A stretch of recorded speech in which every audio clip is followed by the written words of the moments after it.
D'abord, il faut dire que nous condamnons fermement les propos de M. Guterres. Je comprends que lui, il vit en Europe, là où l'insécurité de notre pays se planifie.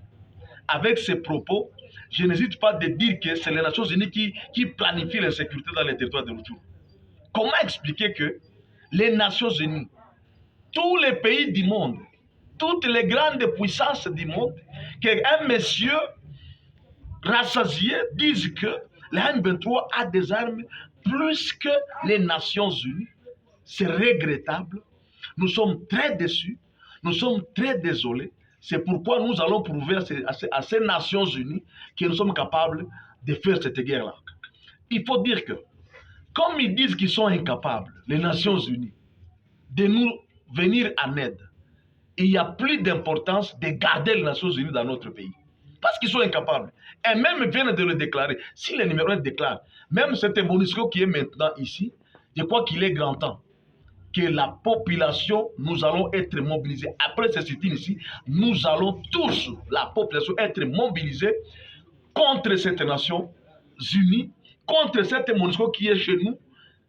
Écoutez, sans raison encore une fois, parce que il vient de déclarer être incapable et que donc la seule solution à prendre, la seule direction à prendre, c'est que nous allons voir tous ces casques bleus, ces touristes, mais là comme ils sont pris à mesure, emballer leurs effets et chacun retourner dans son pays parce qu'ils ne sont plus capables de faire face à M23 et qu'ils nous laissent nous-mêmes, ces M23, comme eux savent les armes qu'ils ont.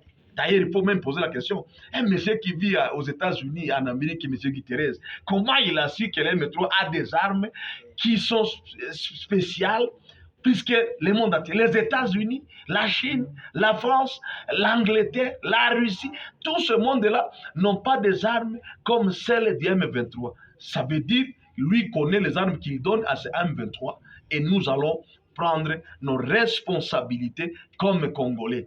Ces gens-là, nous allons nous occuper d'eux, nous comme Congolais, nous savons comment nous allons faire, mais d'emblée, je dis que après les strict que nous allons commencer, la MONUSCO doit emballer ses effets dans les territoires et partout dans la RDC. Ok, nous vous remercions, Président. C'est à moi de vous dire merci.